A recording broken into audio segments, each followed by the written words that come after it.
Hey guys, what's up? Here is my interview with Anne-Marie Allison and Jenna Milley. I believe that's how you pronounce her name, Milly. So if it's Miley, I apologize, but it's Jenna Milley and Anne-Marie Allison. Anne-Marie is based in Washington, D.C., and Jenna is over in Los Angeles. They are co-screenwriters. They are co-writers for this new movie called Golden Arm. And this movie, there's just been so many movies that I covered this week, I failed to cover it on the latest episode of Find Your Film. And that's not because I hated the movie. No, I actually liked the movie. There was just so much stuff to cram in this week on our Find Your Film podcast feed. Now, Golden Arm, as we speak, as of this recording on Friday, it's now out in theaters, okay? And it's available to most of you on digital. So most of you will be watching this movie, this comedy, which I found very engaging, via digital. Okay, now, and it's directed by Maureen Barucha, Baroocha, and I believe it's her directorial debut. She does a very, very good job. 91-minute comedy. It's Golden Arm. What do you think it is? Do you think it's a female version of Over the Top, a Sly Stallone movie I haven't seen? Possibly. It's basically an arm wrestling movie. Okay, and it centers on two best friends who decide to enter into the National Ladies Arm Wrestling Championship. And one of the women, Danny, is played by Betsy Sodaro. She's very, very funny. She was the actual initial person who was supposed to be part of this arm wrestling championship thing. And due to an injury, she can't be part of it. So she decides to actually just hang out and reunite with her estranged best friend, Melanie. Melanie is played by Mary Holland, and she's sort of the straight person in this movie, the one who lets all the comedy and wackiness ensue around her while she soaks everything in. That said, Mary Holland's very engaging as well in this movie. A big part of Golden Arm's strength lies in the chemistry between Mary Holland and Betsy Sodaro. It reminded me when I was a kid, and it's weird. I talked about this in the interview. It reminded me of, as a child, watching the Bing Crosby and Bob Hope movies. Two likable guys, very talented comedians. And yeah, in fact, I should probably watch more of those road movies. I really enjoyed them as a child. And that kind of partnership reminded me of this chemistry between Holland and Sodaro with Golden Arm. So anyways, my interview with Allison and Millie, I wanted to ask them about what works for them as writers, because writing a script, I'm assuming, is very hard in and of itself. But what happens when you actually have two different POVs trying to shape that same story? So I asked them about that, and with Anne-Marie in DC and Jenna over here in Los Angeles, yeah, I wanted to know how they're able, obviously, because of the recent yearly state of the state. Now most of us are very used to the whole idea of Zoom conferencing and collaborating online now. But, still the idea of living on different coasts and what's the challenge of actually coming together as writers. So that is it. It's a 15, 16-minute interview for Golden Arm. So a lot of writing material, deep dive writing questions, and also about, obviously, the movie. And towards the end of this interview, my wonderful 4.5-year-old niece, Clare, makes an appearance at the end of this podcast interview. So please enjoy Golden Arm. If you actually see this movie, tell me what you think of this film. All right. And thanks again for listening to Find Your Film. And yeah, hit me, Eric Holmes, and Bruce Perky up and tell us what movies you're watching as well, and give us recommendations. Hopefully one of these recommendations will work on your side as well, and you'll enjoy Golden Arm. Anyways, here's the interview. First off, there's a lot of writers talk about the kind of research that they bring to the project before actually penning the script. For Golden Arm, just the genesis of that idea, did it come from a passion for the sport as far as spotlighting it, or was it just something that was just, I don't know, just a really good inspiration from the clouds? Well, it all comes from me beating my brothers when I was in 5th grade. No, I'm kidding. Actually, I was a co-founder of a charity in DC called the DC Lady Arm Wrestlers, and we arm wrestled for charity. this was about 10 years ago. We started this charity, and we would have, women from all walks of life come to rehearsal, and they were moms, they were teachers, they were lawyers, they were lobbyists, because I'm in DC, some buttoned up ladies. And but at night, when the bout would happen, they would come as their alter egos, like Amy Smackhouse. Or for me, for example, I was Scarlett O'Scara. And, we'd get up there and just throw down. And that sort of the inspiration that I had from that experience was just watching women come out and kind of just be complete badasses. And the change that we saw from, day to night sort of was the inspiration for this world. And actually, Jenna wrote an article about the charity. And as she was getting more into it, she was like, Amory, we've got to write a movie about this. This is crazy. And that said, writing a script is hard in and of itself, I'm assuming. But what happens when you have a collaborator as well penning the script? Does it make the journey easier, or how does one sort of compromise and to get one just really unique vision across the board, I guess? Well, Jenna and I are writing partners. So we have already been writing other scripts together when this sort of just bubbled up in my life, because I was involved in this charity. And she was like, we were searching for stories that women could sort of take the front seat and be funny and strong and complex. And she was like, this is a perfect thing. So it was always a collaboration. We always collaborate on everything. And for you, Jenna, what's a key to collaboration as far with Anne-Marie? What works between your partnership? I think we both bring really different things to the process. I think Anne-Marie's so good with character. Her background in psychology really helps with motivation and understanding what the different characters are interested in. And I've always been more inclined to be interested in plot and the fast-paced moving sequencing and seeing the action go forward. So I think bringing those two things together, it really creates this great marriage in the script, because you always want to push story forward, but you also want to slow down and have those moments between characters. I think both make a really fun, exciting movie. I don't know if you had a chance to see Golden Arm yet, but we have a lot of funny spectacle and a lot of moments where they're on the road and they're doing crazy things, but then we also have a lot of heart and great talks between the characters and great moments of emotional growth. And so it's, to me, I love seeing both things. I love it when Anne-Marie sends me her scenes and I get to laugh, and then I can be like, oh, this is so much better. Thank God someone fixed all this for me. So I think it's so fun. I feel like it's really hard to write alone and to move forward. And sometimes, if you notice the way TV writing works, people are often writing in a room. And recently I've heard that feature, a lot of these Marvel movies are doing rooms for even feature writing too, which I feel like Amory and I kind of have a writer's room amongst ourselves to talk about ideas, but I think it works really well.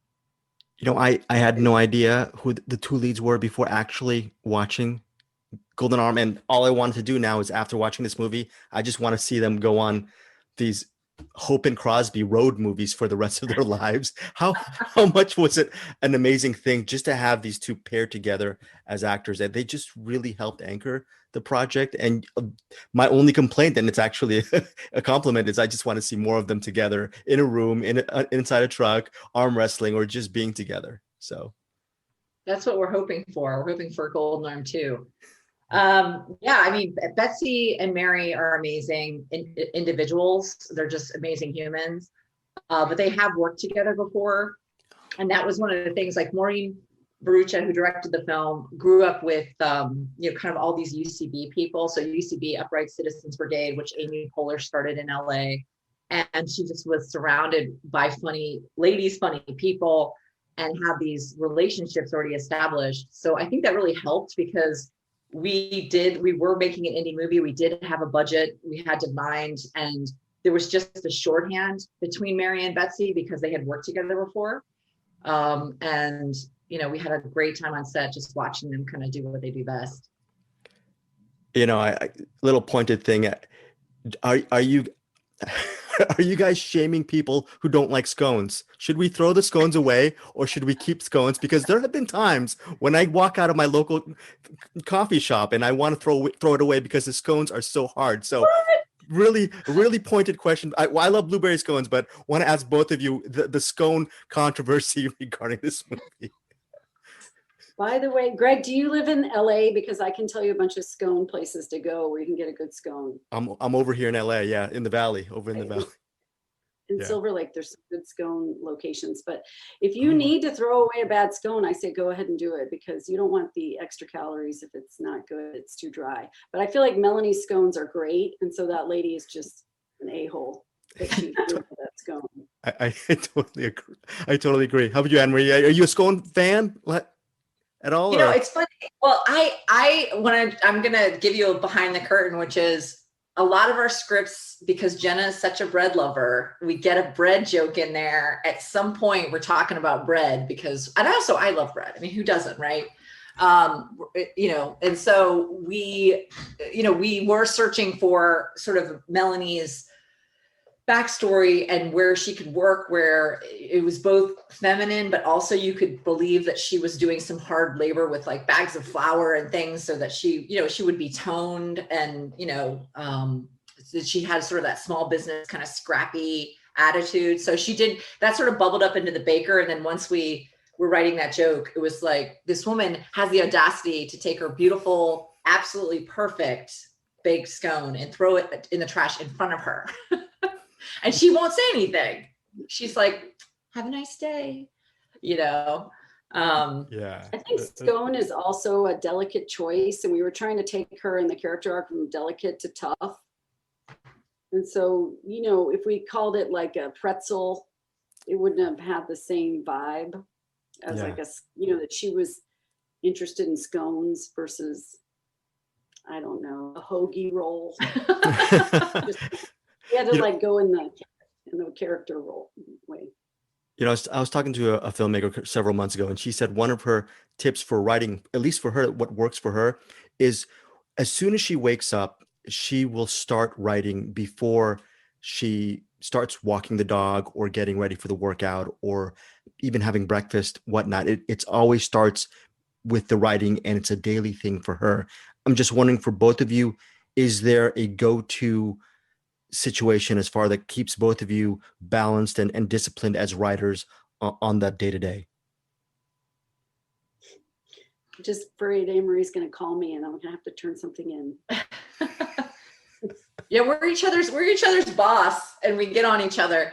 What's really interesting is I'm in DC and Jenna's in LA. So when we go into meetings, I'm like, you get a 27-hour workday out of us, because 3 more hours. I'm up 3 hours before, and she's still working 3 hours after. But Jenna's background is in journalism, so she's very disciplined about deadlines. And I've kind of gotten on that train because there's no other way to be. You're either writing or you're not. And so, you have to sit down and write. I tend to do a few things in the morning before I sit down, because Jenna is 3 hours behind. But then we have a very sacred chunk of time that we work together. I'm only laughing, Anne-Marie, because you stay up late and you wake up early. She's probably more productive. That's amazing.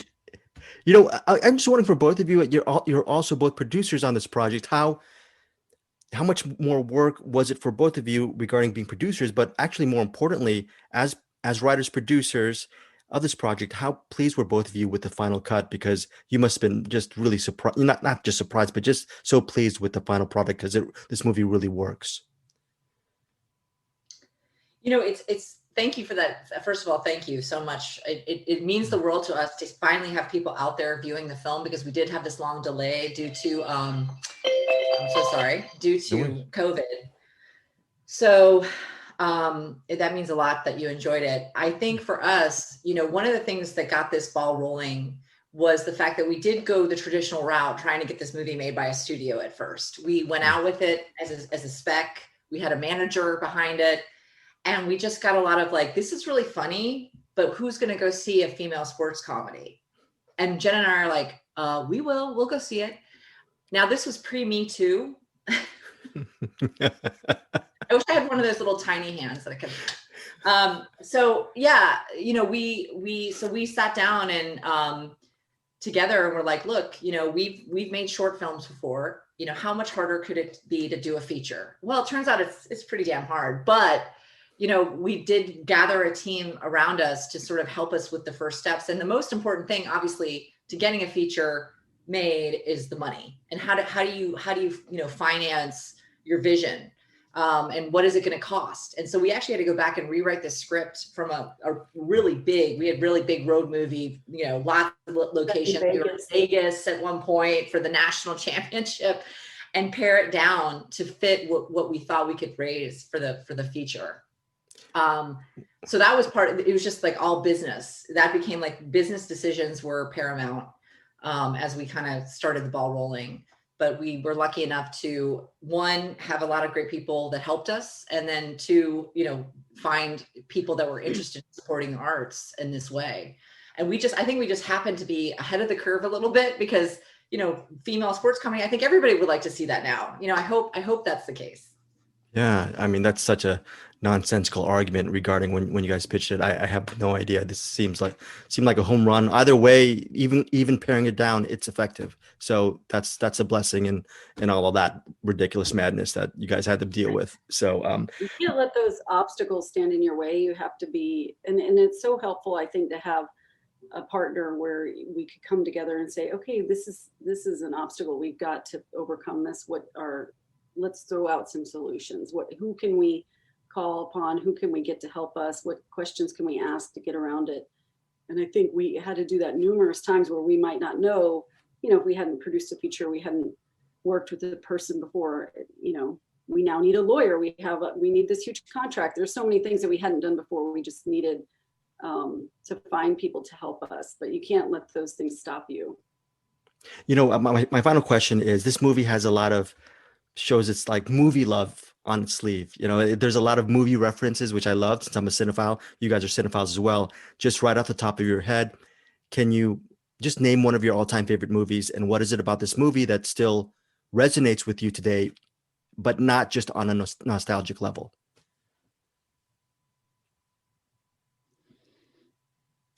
Well, it's interesting because like one of the questions we would get a lot about this movie is in female sports comedies is, what other female sports comedies can you point to?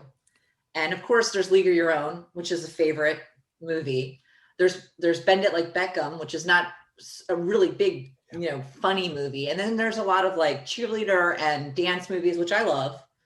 But I'm trying to think like what movie would be my favorite and resonates with this movie. And I have to say, like, probably one of my favorite comedies is Dodgeball.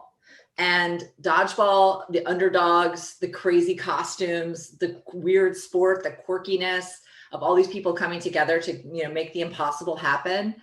This would be sort of the female version of that, in my opinion. So we didn't have our Dodgeball, and now we do. Cool. And Jenna? I would have to agree with that. This is definitely a Dodgeball. But I will add that I love sports movies. I love baseball sports movies. I don't know why I don't even ever watch baseball, but I love Natural. I love Moneyball. I will watch that right now if it's on. I don't know why. I love Brad Pitt. And we put The Natural in there, as you can see. I just love the underdog story. Hold on 1 second. Sorry, that was my niece. Hold on. Hi. We're almost done. Say hi, Claire. Say hi. Come on. Hold on. Hold on. Hold on. 1 second. She has to go. Thank you. Wait. Okay. Hold on. We have to go now. Thank you so much for your time. And by the way, Bye. Thank you so much, because I think from now on, these dreams should be someone's walk-on fight song. So that's really well done. So That's great. Thank you so much. Take care. Bye-bye.